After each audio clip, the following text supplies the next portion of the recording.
Everybody, it is me, your boy Rico No Suave. Let me say it again, Rico No Suave. And yeah, I'm back. Woo-wee. I am super back. I'm super back. Yeah, I am super back, everybody. You know why? Because I missed you, and I hope that you missed me too. Welcome, everybody, to the Rico No Suave show, where we just give you great content. We gave you nothing but good guests, great guests that you guys love. And thank you so much for your support, everybody. And hey, I have nothing but great things to be able to say as far as with your support. But all I want to say is thank you guys so much for all of your great support. And I can't wait to continue to make you all proud. You know, from Chicago, everybody. It's just a kid named Rico Nosari from Chicago. All right, everybody, we got a nice show for you guys today. And we have to talk about an awareness for this month. It's called Hypertension Awareness Month, everybody. Now, this Hypertension Awareness Month, everyone, is specifically for everyone, but our focus is also for the youth, right? And what happens is that things have changed from the times that we grew up, from the 80s and also from the 90s. I'm showing my age and all of that great stuff. But hypertension, when it comes to things that happens with your blood system, high blood pressure, right? Also your diet, if you don't exercise, these are things that cause hypertension within the youth, but also for the adults.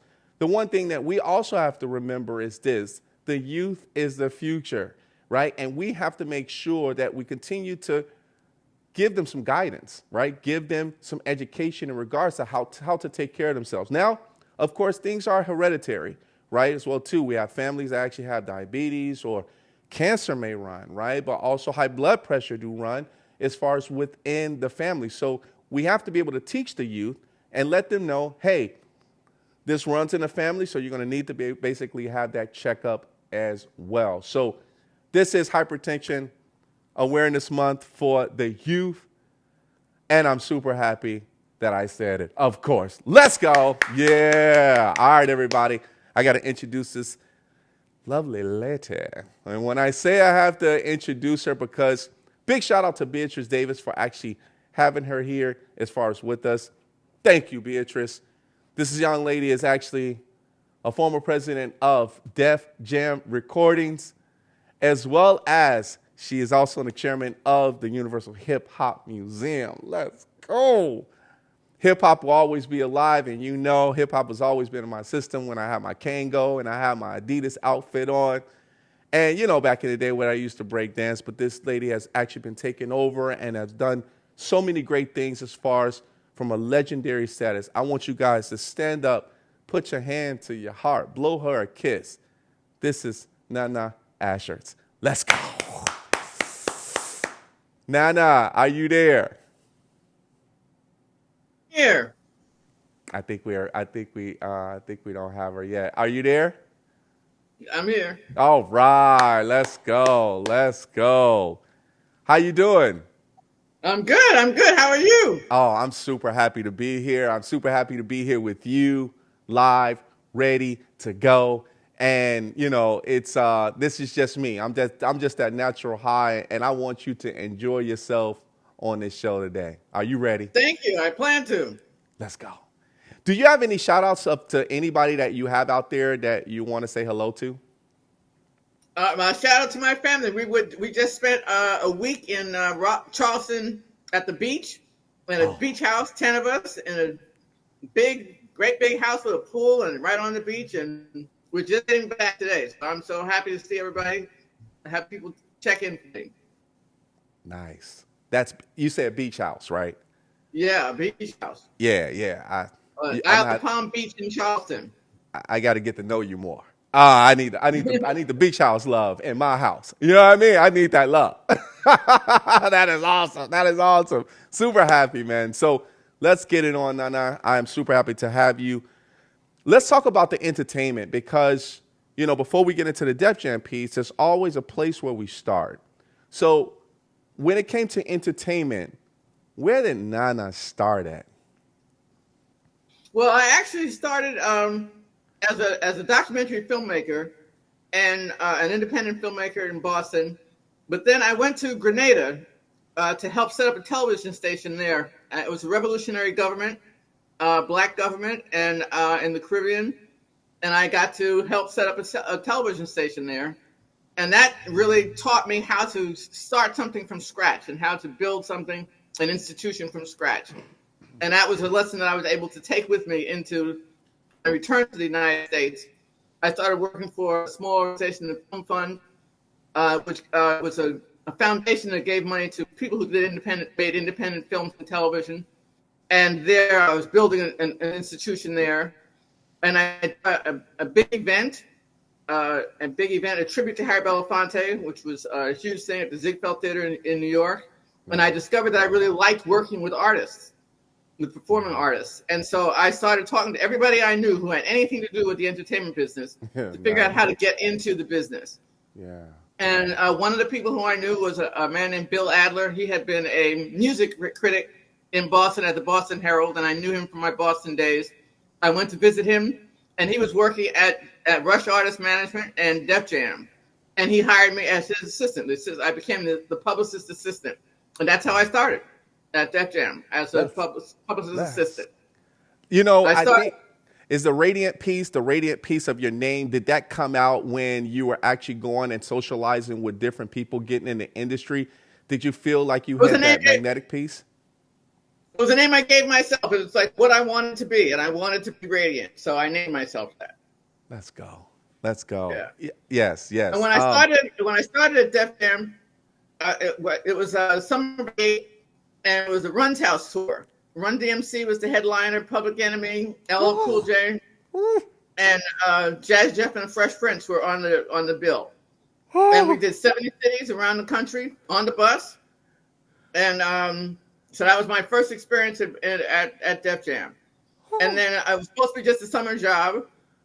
And while there, I met people from Motown, and they offered me a job. And I asked Russell Simmons, who was the head of Def Jam, as you probably know, if he could help me get a job at Motown. He said, "Why are you leaving?" And I told him, "Well, the summer's over." And he said, "Well, no, I like what you did, and I want you to stay with me." And so I became his assistant. And then I became Russell's personal assistant. And then I became the vice president of operations and then the president of Def Jam in a year and a half. You know, that was a lot that was kind of thrown at me because when you start talking about LL Cool J, Jazzy Jeff, and Fresh Prince, and you start going into that thing, start getting into my mind in regards to what was Nana's reaction when you knew that you were going to actually go on tour. We got to take a step back because there's a lot of excitement that we cannot miss when it comes to the beginnings of how you got started with Def Jam. But let's take a quick step back on the transition of you knowing people and getting yourself involved in the entertainment industry, knowing people as far as how to basically develop yourself with being able to talk to different artists. What was that training like when you were actually talking to different artists and getting to develop yourself in regards to knowing how to talk to other artists in the future? Well, the thing was that the artists, they were just getting big. They were not superstars yet. Okay. So they're young guys out here on the first tour for them. Yeah. Actually, for Run DMC was their second tour, but it was easy to talk with them. They were very open. They were very excited. We knew that something big was happening, but hip hop had not taken off yet. It was rap, and it was considered a fad, and so we were at the very beginning stages of making this happen. So it was an easy conversation to have, but it was an exciting time, very exciting time. Yeah. I remember back in the day when we used to be in a circle and they used to just, you used to freestyle and then you had the human beatbox, and right. You used to just have some type of instrument like Dougie Fresh where you just had like just beats that you actually had to manipulate and just start putting together, and then you had the freestyle starting to happen as well too. Of course, you experienced that during that time, and you start seeing new and upcoming artists coming through as well, and you're able to talk to them as well. Did you ever sit back just during that time of just talking to them and then also listening to their music and seeing how the beats were actually transformed and then the lyrics with it as well too with some of the artists? Yeah, I had a chance to go into the studio with both Public Enemy and with LL Cool J that first year, and so it was my introduction to hip hop, and it was my introduction to the studio, and they were so warm to me. They really let me see the whole production process, and I got to see them. LL writes out his lyrics, so I got to see him do some writing in person. I really got to see it from the ground up, doing it, being there. That's the foundation piece of how things are actually built. You can either build it right or you can build it wrong. And by you being at the right place at the right time, Public Enemy number one, right? And then you have LL Cool J, I'm bad. And Slick Rick. And Slick Rick was at that time somewhere also. Mm-hmm. Slick Rick the Ruler. That's one of my favorite artists, Slick Rick the Ruler, because I love storytelling. Mm-hmm. So when he actually, when Slick Rick came on, so did you get a chance to meet Slick Rick as well? Yeah, so that was the summer that Jesse Jackson was running for president. And we did a fundraiser for him at the Apollo Theater in New York. And Slick Rick was the headliner. And it was at that show that he brought out his throne for the first time. We got to see it was just to see how he had a complete control over his image. He wore his eye patch, of course. He wore all his jewelry. It was all what he brought to himself, how he envisioned himself to be. Right. And it was amazing to just see somebody create themselves right before your eyes. Yes. And I think because Def Jam on those early days that we're talking about is how it was being developed from artists of style of their own. Public Enemy had their style of their own. LL Cool J had his style of his own. Slick Rick, of course, the Ruler, had a style of his own. And then you start getting up with other artists. The process of being able to become, part of the family of Def Jam Recording, what was the process like for you of knowing that these artists are actually coming in? You were the assistant. What was your path or your journey like of the position in Def Jam Recordings for yourself? Well, I stayed on the business side of it more. I was not particularly in the music side. I really stayed in on the side of the contracts and working with the lawyers and working with the trying to get the labels eventually sold. Then became a subset of Columbia. Working on the partnerships, developing new programs. We developed Fat Fashions. We developed Russell Simmons Def Comedy Jam. So developing the other programs as well was where I really focused on. And it was bringing some structure to the organization. When I got there were only 9 people working at both Rush and Def Jam, Rush Artist Management and Def Jam. By the time I left, there were 140. And we had two offices in New York. And by the time I left, there were 5 in 2 countries. Los Angeles, New York, and London. Let's go. Oh, I'm so hyped, Nana. Oh my goodness.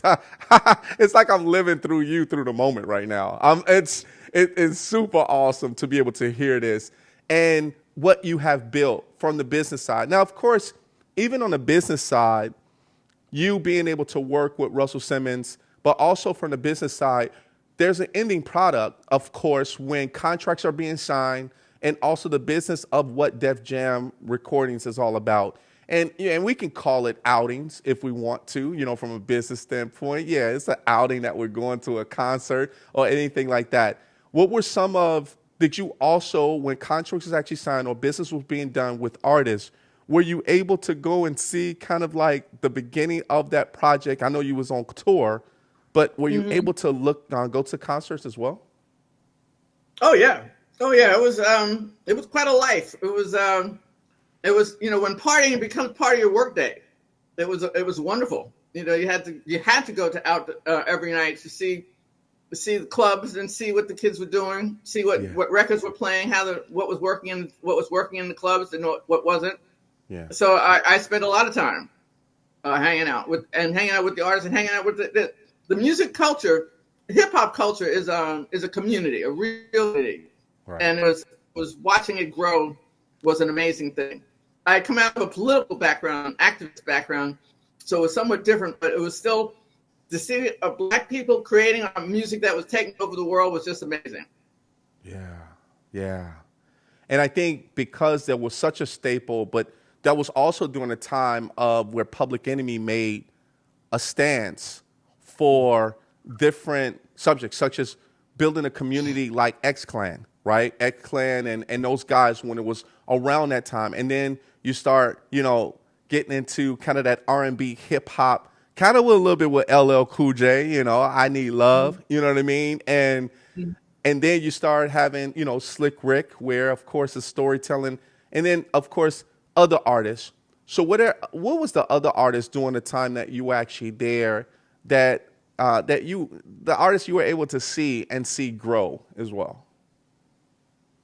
Well, we managed a lot of the artists of the new artists. We managed Eric B. and Rakim, so I got to see Rakim, which remained one of the greatest lyricists in hip hop. Yeah. And Big Daddy Kane was on our roster. Third Base was on our roster. Third Base was on Def Jam as well. Wow. Public Enemy. So it was quite a few people, quite a few groups who were not on Def Jam, but were making waves in the music business at the time.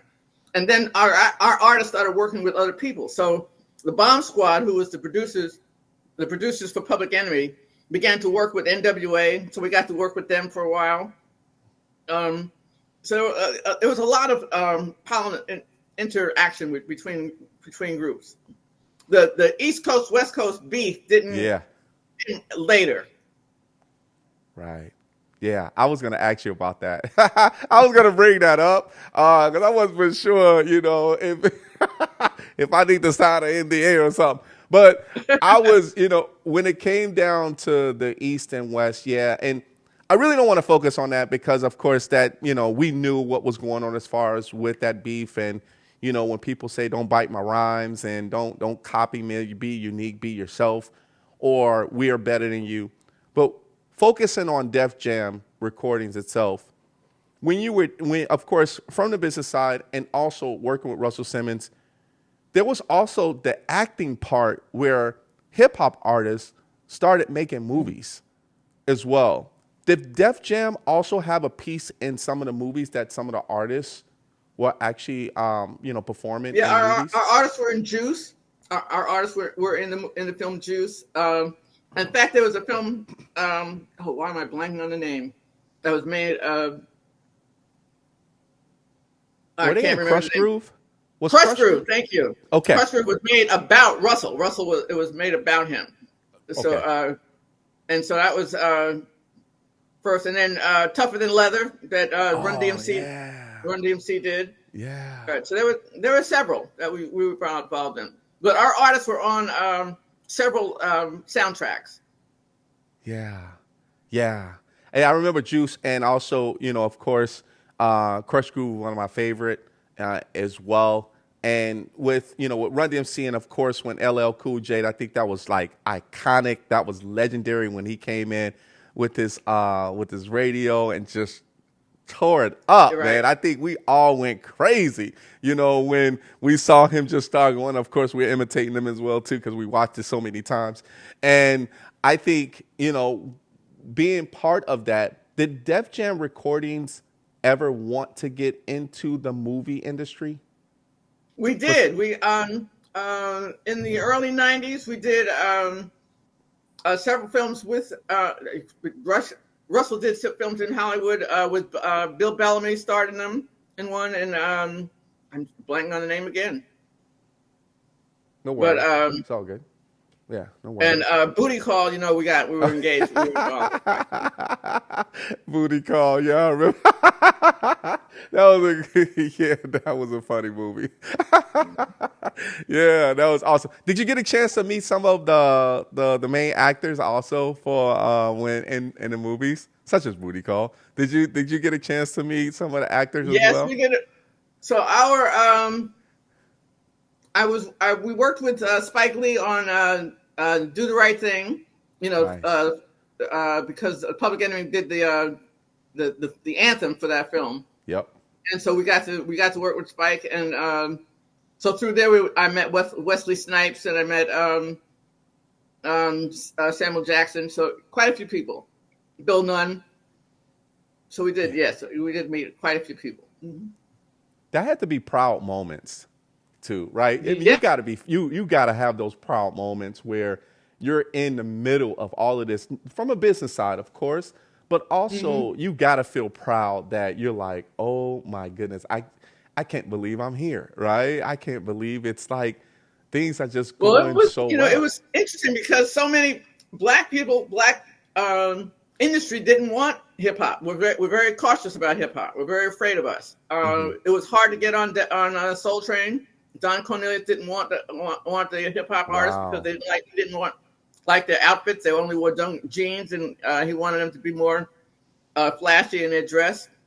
Motown looked down on us. You know, it was a Motown era. It was a Michael Jackson era.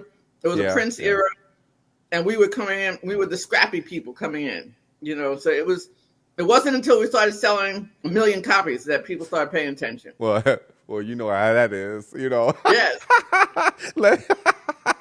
Yes. Don Cornelius didn't say peace at that. You know what I mean? I'm sure he was like, come on in, you know. I like that. I think Public Enemy got their first big break actually on Saturday Night Live, not on Soul Train, but on Saturday Night Live, right? Wow. Yeah. Did LL Cool J make it to Soul Train? Yes. Mm-hmm. He did I Need Love on there, didn't he? I don't remember, but he was on Soul Train. Mm-hmm. He was on Soul Train. Yeah. Okay. Yeah, that's awesome. All right. Okay. All right, man. We'll get stuck in the bubble for a minute for this one. Before we got a few more minutes before we take a break, but I do want to talk about the transition of what you've seen as far as with Def Jam recordings, and then also how Russell Simmons actually started Def Comedy Jam. Mm-hmm. How did that get started? Well, the music business was going through a difficult time. It was very, very, very a big slump, and Russell record sales were slow. And we were also switching from cassettes to CDs, so there was a lot of technical stuff going on in the music business at the same time. So it was a difficult time. But then we had black comedy was getting some traction, and we decided we wanted to be involved. We had a connection to HBO through a friend of Russell, and we went there to sell the idea of doing an urban comedy show. And they said yes. It took I would say about 6 months to actually convince them to let us do it. And they gave us 4 shows. My assistant at the time was a man named Bob Sumner. He had a comedy club in Jersey. So we asked him to actually find the talent, and he became the talent scout for the Def Comedy Jam. And he did open mics across the country and found the first 40 comedians that we had. He found Bernie Mac, Bill Bellamy, Adele Givens in that first run, Steve Harvey in that first run. The first 4 shows, and then HBO had Martin Lawrence on a hold. They had him on contract, and they were looking for a vehicle for him, so they gave him to us, and he became our host. We also hired Kid Capri as the DJ, and we were the first comedy show that had a DJ as part of the act, as part of the show, and it became a big hit. We shot it in Manhattan, and before the first 4 were done, they gave us 16. We ended up being the top comedy show on HBO for 2 years. That's right. Oh my God. You know. I'm going crazy over here. I'm going crazy. I'm sorry, say it again. Subsequent years, Chris Tucker came through, Monique, virtually most of the comedians who are big now got their start on Def Jam. That's right. That I believe. Either Def Comedy Jam or Living Color. Those are the 2 big comedy shows. Yep. And Martin Lawrence, Mm-hmm. what a great steal. That's what I'm telling you. It was meant to be. Yes. And to be able to be that host for the show and be a great comedian at that, oh my goodness, you bring it back memories. But and then Bernie Mac, of course. Nobody Mm-hmm. expected for Bernie Mac to come out like that. Bernie Mac came out like stirred like coffee. And I tell you, Yeah. that I ain't scared of he you. I ain't scared of you, right? And I have to say that took it all over. Chris Tucker, Steve Harvey, all of those guys was just so Cedric the iconic. Entertainer. Cedric the Entertainer, yes, Cedric the Yeah. Entertainer as well Mm-hmm. too, Mm-hmm. as well. So and D.L. Hughley, I think D.L. Hughley came He on. did his Did he show come on later. later? Mm-hmm. He came Mm-hmm. on later, right? Yes. Yeah, excuse me. Kind of choked up. Yeah, so I think that's I think that is just super amazing in regards to how you went from having them both, right? Having them both. And then Kid Capri of all people. Mm-hmm. Oh, man. That was all into one package deal Great where package, right? you have the music side, then you have the comedy side. And the comedy side brought the music with it, with DJ Kid Capri playing all of the music. And the people from Def Jam Recordings were actually sitting at the top booth because I remember Eric B. and Rakim Right. was sitting at the top booth. LL Cool J, when they were just starting, all of those guys was there.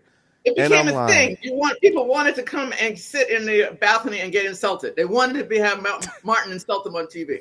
That was like a big thing. Right? yeah, I'll never forget when Martin Lawrence saw what's the kid from the Cosby Show? He brought his Malcolm Jamal dog. Warner. Yeah, yeah. Malcolm Jamal Warner. Malcolm Jamal Warner. He actually brought his dog. Mm. He brought a little small dog, and I'm like, and then Martin Lawrence just killed him on the little dog.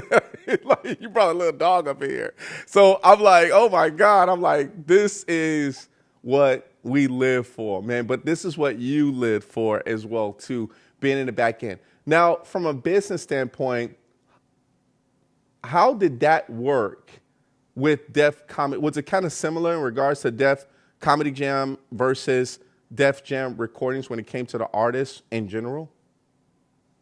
Yes, well, with the comedians, they were we were trying to manage several. We didn't manage all of them. We just managed about 6 of them, and we tried to get them into film and television to develop programs for them. So that was different. We did not develop programs for the musicians.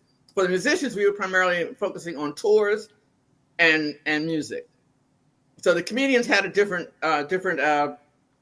path. I see. Okay. Yeah. I mean, of course, in the comedy industry versus, music, but they all feel like they come together at some point because of, a host, like a comedic host or someone like that that's going to be maybe on tour. Did you guys actually kind of dibble and dab with having a comedian, bless you, to actually have like a comedian as a host to On be the able tour, to go on yes. tour with you? Yes, on the Run's House tour, the comedian was Chris Thomas, who went on to do Common View on BET. So he was our comedian for that summer. But then we had a comedian every year. After a while, it became a thing to have a comedian as part of the music show. Wow. It was like the hip hop culture became very fused, Yeah. and it was the music and the comedy and the clothing and the dance. All of it blended together, and it was a very distinct part of the music business. Very different from the pop scene. Very different from country scene. Very different. Right? It was our own world, and but it became the dominant one. That's awesome, man. That happening. We could tell that we became the dominant force. Right? You could definitely tell. On tour to Japan. And Japanese people showed up at the door with at the airport with the hats, with the baseball caps on backwards. It's just international. Let's go. Let's go. That's what I'm talking about. Now, man, I am so glad. We at the halfway mark already. And Wow. I know that's what I say.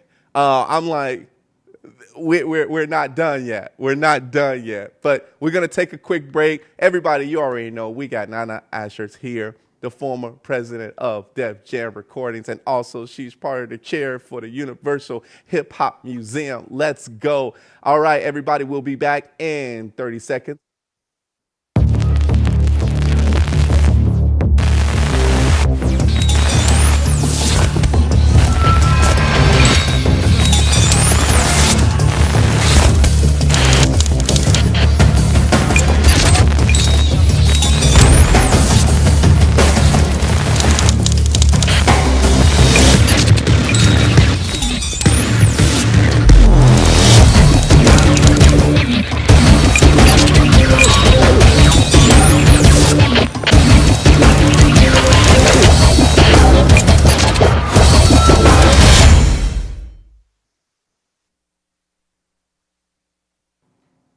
All right, everybody. Yes, we are back. We are here with none other than my girl, Nana Ashhurst. Hey, Nana, you having a good time? Very good time. Thank you. Let's go. Let's Good go. to remember. Good to remember. Yes, let's go. All right. Let's keep talking a little bit about Def Comedy Jam because Russell Simmons, being able to work with Russell Simmons, of course, has to be some proud moments because he just seems like a guy that was about business. Every time he left Def Comedy Jam, he didn't really have anything to say, but thank you and good night. And God bless right? you and good night. Thank you. God bless you and good night. God bless you. Yes, God bless you and good night. Yes. Mm-hmm. And he didn't really want to say Russell anything. It was funny how Martin Lawrence would come and say, "You ain't got nothing else to say?" Like, and then they just left. How was it working with Russell Simmons? It was exciting and difficult. Russell is a visionary and a very, very hard worker. He's a partier, but he's a very, very hard worker. So he's and he expects that from you. So he works an 18, 19-hour day. He keeps up with. I remember it used to be that records came out on Tuesday, nationwide. You would break the record on Tuesday, and you were trying to get it to play it on radio. Now, on radio, back when radio was how records got broken. Right. And radio only had 40 spots a week of songs to play. So all the different labels were trying to get their new record up on radio on each show. So it was a big competition, and it was marketing and promotion was the main part of the record business, of the record company, was marketing and promotion to get those records on air. And Russell would sit on his sofa with a bag of popcorn, and from memory call 100 program managers on radio and ask them to play his record from memory. And for each one, he would have a story on you remember when we did this, you remember when we hung out, remember when we met that girl, blah, blah, blah, blah. Right? He had a story for every single program manager so he could wring their arm to get them to play his record. He was really a promotion man. Yeah. He's also just very difficult to work with. He's very hyper, very high strung, and doesn't like anybody else to take vacation. Thinks that you're wasting time when you're not working. So you had to really convince him that you had a right to a personal life. Right. But he would dream up something. And he would just dream up something, and then he would tell me, "All right, make it happen. Make sure that all the paperwork is done to make it happen." So that would be my job, to take whatever he dreamt up and make it operational. And so that became a thrill to me to have that kind of impact was important, was wonderful. Yeah, I'm thinking a little bit about myself in regards to you talking about saying high strung and really want things to actually work, and I feel that that's kind of the way I am. But can I get a cup of coffee to go? Can I at least go to the bathroom? Like Russell, that guy sounds like he was hardworking. I think in a difficult way, but in a positive way, because that's why he made so many millions. Is he a billionaire? He has been. I'm not sure where he is now because his situation has gotten kind of difficult right now. But he did become a billionaire. But he made more money off of fashion than off of music. Oh, wow. Mm-hmm. Wow. So the reason why I ask that is because, of course, you're continuously working and you're working and you're working. And sometimes you just need time for yourself before you break down, and your health and, your health and wellness is actually involved. But I can understand because he kind of made it like where it was like a startup. Everything was probably like a startup to him. When you have a new Yes. artist, it was a startup. You have a new fashion, it was a startup to him. And I think because Russell always had different ideas, or when ideas was being brought to him, it was a startup. So he had to basically stay focused and want people to kind of be that 110% as well, which is understandable. But yeah, I get it, man. I get it. I get it all day. So because of you working with him, the pros and cons of how you develop yourself by learning from him, what did you get out of Russell Simmons? Mm-hmm. It was the work ethic of just the constancy, and to be connected. He was very close to his artist, and he was very protective of his artist, and he fought for his artist. But he also was cheap. Right. How to negotiate a contract with Russell was always difficult. Uh-huh. So you had to be on your toes with him. Yeah, I guess if they are going to get cheap with it, because he's looking at the funds he needs to put in his pocket, and I guess Well, the that, record and also the business, business, running the business too. the business is set up for the benefit of the record company. It's not set up for the benefit of the artist. So every Right. artist gets taken in a contract. The contracts are all to the benefit of the record companies. It's that's just true. Yeah. It's like gambling. The casinos, the house always couldn't win, so Right. the record always wins.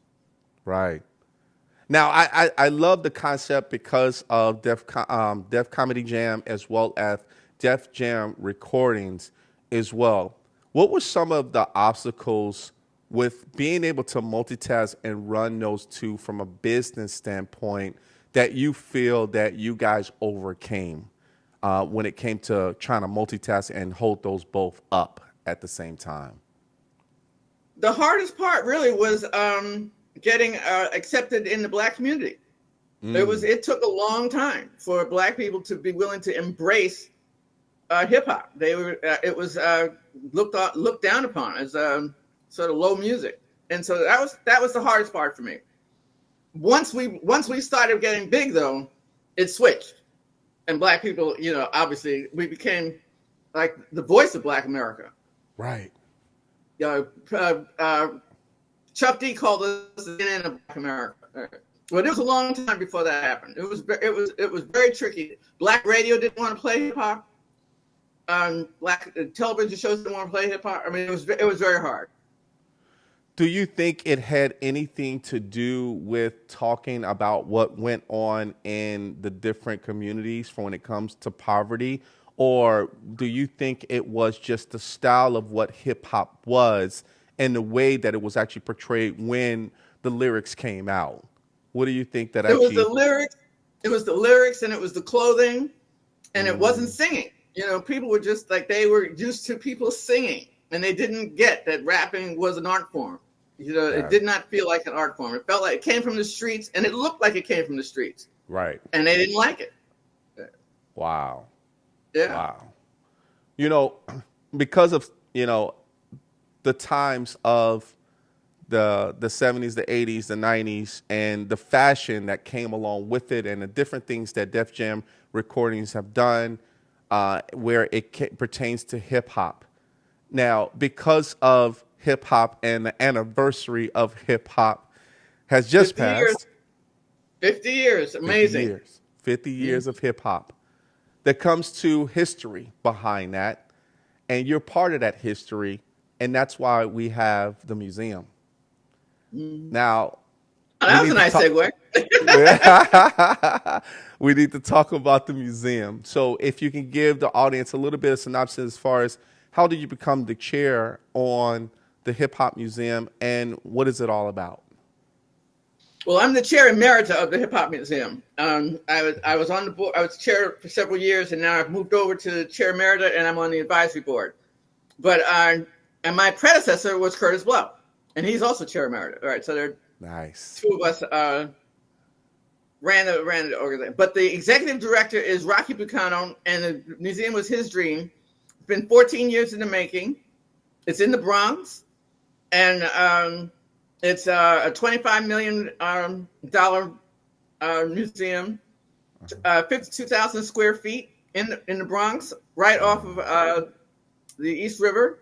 Yeah. And it sits underneath. It's two big floors underneath 240 affordable housing units, and there's a park. It's beautiful, beautiful. It opens up in 2025.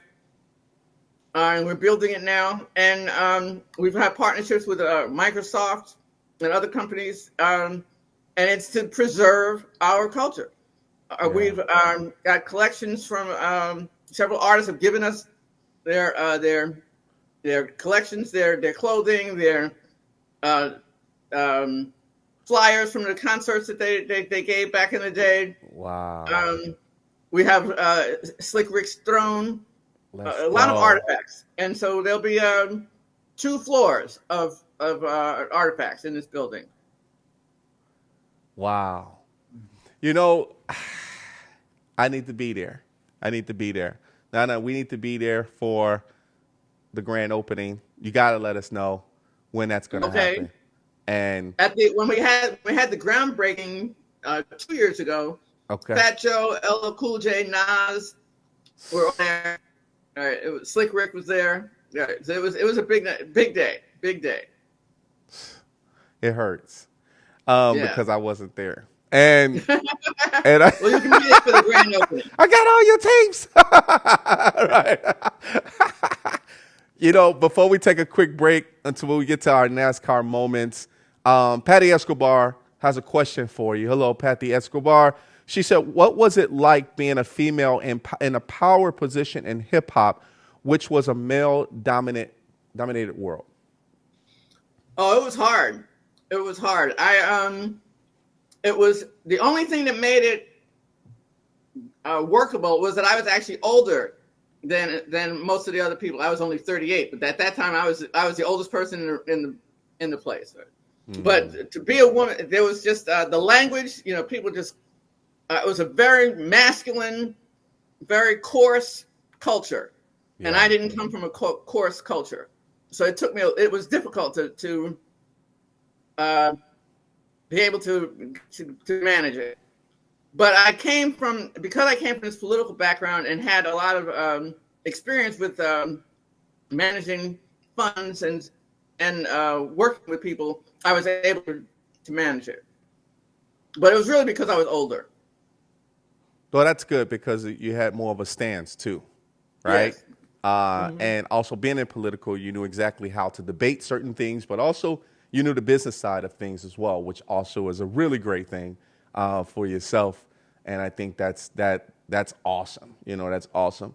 Got to give a big shout out to everyone that's actually tuning in. Thank you guys so much for tuning in. You already know we have none other than the awesome, legendary Nana Ashhurst, former president of Def Jam Recordings, as well as you already know she's the chair on the Universal Hip Hop Museum. Oh man, this is super awesome.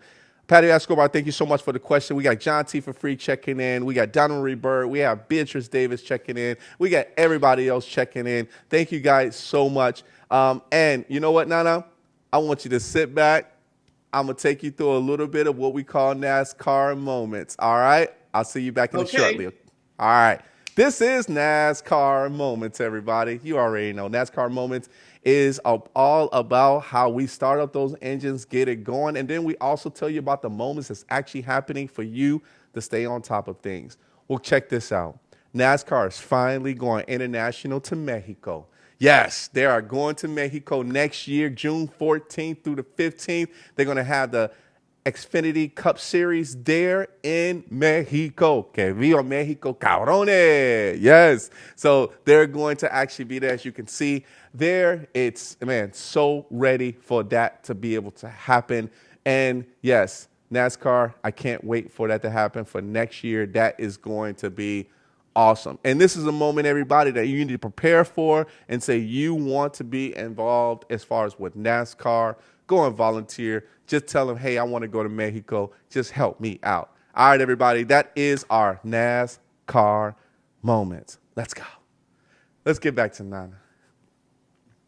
All right, Nana, you still there? You still having fun? I'm still here. Mhm. All right. I'm glad you're still here because you know why? We have to talk about. There's a docuseries. There's a docuseries, documentary series that's being developed by Inyani Corporation. So, talk to us about that. Well, Inyani is a company that has been founded by Michael Fisher, who I met at Def Jam. He used to be, he was an international promoter, and he took our groups on tours, literally around the world. I just told you in Japan. And he's now moved to Hollywood, and he's setting up a film and television and streaming content, and he's selling it now. And one of the things that he's doing is a 4-part series on me, a narrative, fictionalized version of my life at Def Jam. Let's go. This is even better why Nana is here on my show. Oh, my God. That is awesome. Congratulations. Thank you. Yeah. I'm excited about it. Yeah. I'm excited for you as well, too. That is super, super awesome. So how did the idea come up in regards to, I don't know if you could talk too much about it, but how did the idea come up for you to be able to be, to basically talk about your story with Def Jam? How did that come up? Well, Michael, when Michael and I first worked at Def Jam, it was back when Def Jam only had 9 people, and he's a very political person himself, and so he and I talked about that the whole hip hop and Def Jam in particular needed to be more structured and more committed to Black people, more consciously aware, committed to Black people, and we talked about it one day, and then we actually were able to help make it happen. And so we've maintained a connection because of that, to see the impact that political people were able to have on the hip hop business. And that's been our connection. Let's go. And he's doing the same now. All of his projects that he's selling have a political underpinning as well as entertaining. But entertainment, of course, is the key. Wow. So how does those two match up when it comes to I know there's a business side of things. Mm-hmm. Is that the business side political piece of how this is being developed? Because the music and the entertainment piece, you guys have that down pat. How does the political piece come into this play? Well, the subject matter that you choose to talk about. Oh, you know, I see. Yeah, you know, I see. the subject matter you're talking about. Mm-hmm. Got it. That is super awesome. Okay, I got a few more questions for you because we're down to our last 10 minutes of fame. For me, you're always famous, but for me, 10 more minutes. So, traveling. You travel to different countries and you travel to different states with Def Jam because of the tour that you were on. What was your most memorable moment as you were traveling that you was like, oh my God, this was the best? Did you have one of those moments?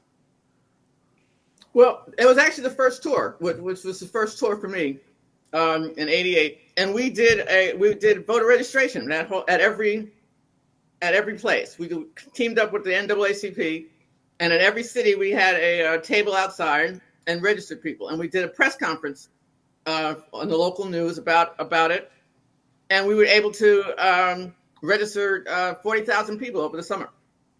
Oh wow! And that was pretty amazing. Mm-hmm. And where was that at? 70 cities around the country. Let's go. Mm-hmm. Did you know what city had the best food? No, I'm not gonna do that.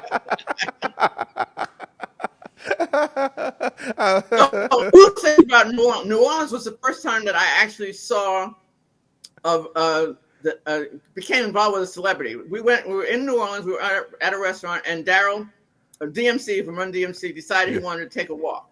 Uh-huh. So we come out with just one bodyguard, and me and him. And we're walking along the street, and people recognized him as we were walking. Then people came up with boom boxes playing his music. By the time we got to the restaurant, it was a parade.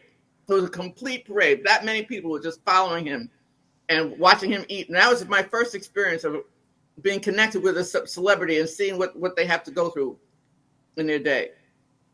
Wow. Wow. Yeah. I'm DMC in the place to be. Man, Yeah. let's go. Let's go. Let's go. Maybe you want to put on my Kango right now. But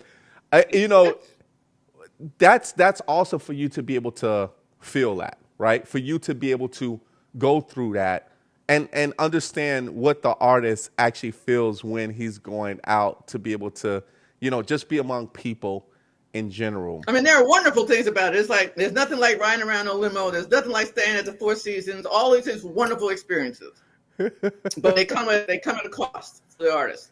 They completely lose their privacy. Wow. But you do get to stay at the Four Seasons. Right? Yeah.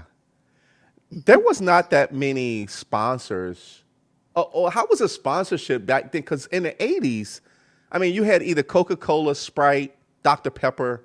You had one of those like older sponsorships or earlier sponsorships that you actually have. I shouldn't say older, but they've been in the industry for so many years.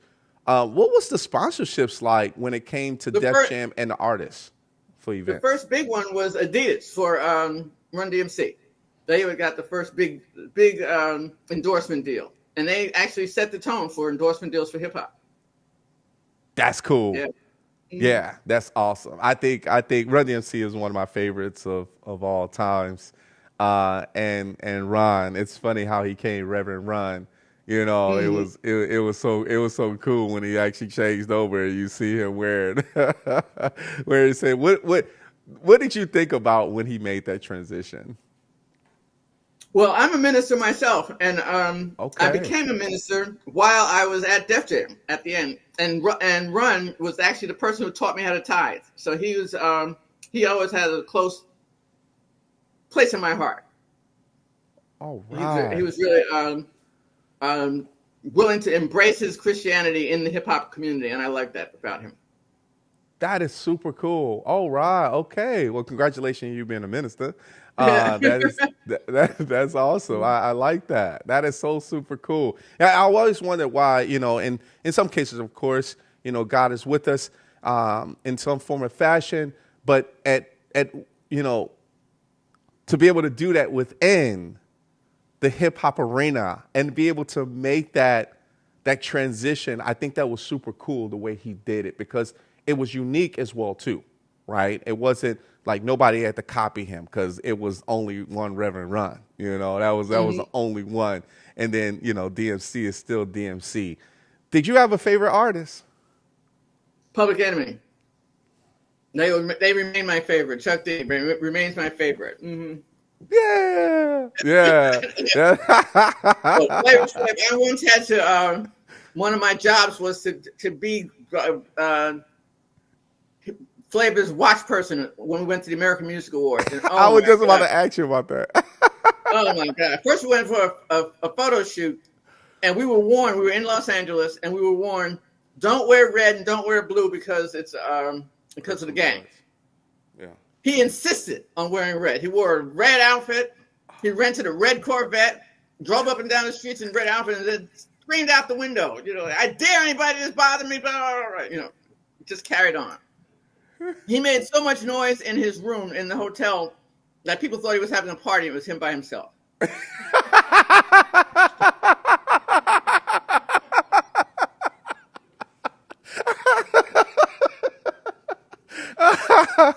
That's crazy. He's like, yeah, boy. I'm not talking to nobody else except me. At the Olympics. 30 years later, he's at the Olympics. Wow. Well, I mean, legendary status when it comes to them, and that's really big. That's really big. And I think because we look at them as the real legends of hip hop, but from the categories that they were in though was really deep. Even when they came out with self destruction, right, and how to bring all of the unity of KRS-One, and all of those guys, and D Nice, and all of those guys that used to come together, but they still had their own type of flavor. When the women came out, Roxanne, MC Light, and when they started coming out as well too, it's just Def Jam recordings, I'm sure, brought out a lot of more hip hop artists, but also bringing the inspiration for ladies in hip hop as well. So, this story is amazing, man. Your journey, amazing. I'm so happy that you were here on the show. As far as Nikki D was our artist. well. Nikki D was a female artist on Def Jam. Yeah, Daddy's little girl. that's right. Mm-hmm. That's And right. the boss was also on the Def Jam. Who? The boss. The ball. Okay. You didn't know her? Okay. Yeah. Yeah. Did you guys ever try to get Queen Latifah? No, unfortunately, she was on she was with Tommy Boy. Oh, okay. Tommy Boy, you're right. Yeah, Tommy Boy Mm-hmm. Records. Yeah. Mm-hmm. Wow. That's so cool. I got something for you, right? Because the time is up already. But I got something for you because this means a lot to me, and hopefully you like it. I hope that you love it. I want to present you with the Rico No Suave show shirt. Oh, thank you. Yes, yes. I want to present you with this shirt. And what this means to me by giving this shirt to you is legendary because you are legendary. You're iconic. You have been through the business of working with someone who's really consistent, who's very difficult, but in a way that you learn from that. But also you got a chance to learn from the artists as well. And not everyone has a chance to be able to learn from cool artists that you actually came up with, especially one of my favorites, Slick Rick, LL Cool J, Run DMC, all of those guys, and Public Enemy #1. It's just, to be able to hear your story, but to be able to hear as far as the things that you have done, you brought this world, people, you behind the scenes, but you brought this world from back then to a different level during your time at Def Jam. And also now that you're part of the museum, as far as being on the chair, you're continuously loving what hip hop as a culture is, and also breaking that barrier in the African-American community and being accepted, right, as well too. Because, man, the fashion and everything, we used to wear all of that. That was what we loved to do, and listening on the radio and trying to record the music and hoping that the DJ would just stop talking, or the host would just stop talking, let the music play. Right? We want to hear the words so we can remember it. So I want to present to you, welcome to the Rico No Suave show family. I will make sure I get this over to you as well. So welcome to the family, love. Welcome to the family. Thank you so much. You're very welcome. You're very welcome. All right, so we're going to put up your social media, Nana. So we only got a couple of them. So we want people to know how to get in contact with you if they want to support you. Radiant, of course, Nana. Instagram, everybody. Make sure you go ahead and follow her there. Please make sure you show her some love. And then the next one, of course, is Facebook. Yes, that is Nana Ashhurst. Make sure you please go ahead. Two H's in Ashhurst. Oh, 2 H's? Yeah, 2 H's on that as well, too. So please make sure make sure that you please put 2 H's in there, and then just say, hey, I saw you on the Rico No Suave show. Can I get a record deal? No, I'm just joking. No. But Nana, we want to thank you so much for being on the show. I hope everybody enjoyed themselves as far as with you. Do you have any last words as far as inspiration for our audience? Just love hip hop. Hip hop is an amazing culture. Love hip hop. Love hip hop. Love hip hop. I like that all day. I like that all day. All right, love. I shall see you later. We got to end off the show because people got things to do. I know you do too. But thank you so much, everybody. Put your hands together for none other than the former president of Def Jam Recordings and the chair of Universal Hip Hop Museum, Nana Ashhurst. Let's go. Yeah. All right, love. All right, everybody. I'll see you guys later. I don't know how late I'm going to see you, but I know it's going to be in a week time frame, everybody. I want to thank you guys so much for actually being here on the actual show as far as with us. So if you guys can please make sure you go right ahead. Everybody's calling me already. They must have liked what we actually have here already. So we're going to put up our social media, everybody. Let's put up our social media.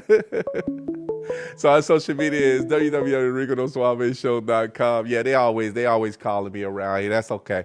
Make sure you go to the website, everybody. Yes, www.riconosuaveshow.com. Make sure you show your love there. Here's the next one. Boom, Instagram, everybody. Rico No Suave Show. Make sure you go ahead and show us some love. Go ahead and go give us a nice little follow. Let us know. Let us know how you doing, and we'll let you know how we doing. Here's the next one. Boom. Yes, Rico No Suave Show on Facebook. Yeah. Make sure you go and like and love everything that we're actually doing. Make sure you go and check us out there. Go ahead and follow us. This is a special one. YouTube. Yes, make sure you go ahead and follow us on and subscribe to our YouTube channel, everybody. Make sure you go and show us some love there on the Rico No Suave Show YouTube. Last but not least, you already know, Mixcloud, it turns into a little podcast. If you want to hear the audio while you're driving, don't want you to be looking at the video while you're driving unless you got, something wrong with your eyes. Yeah, make sure you go ahead and follow us there on Mixcloud as well, too. Everybody, we got to get out of here. We had such a fun show. Hey, man, I had a blast with each and every one of you guys. But I'll see you guys next time as we end off the show just like this.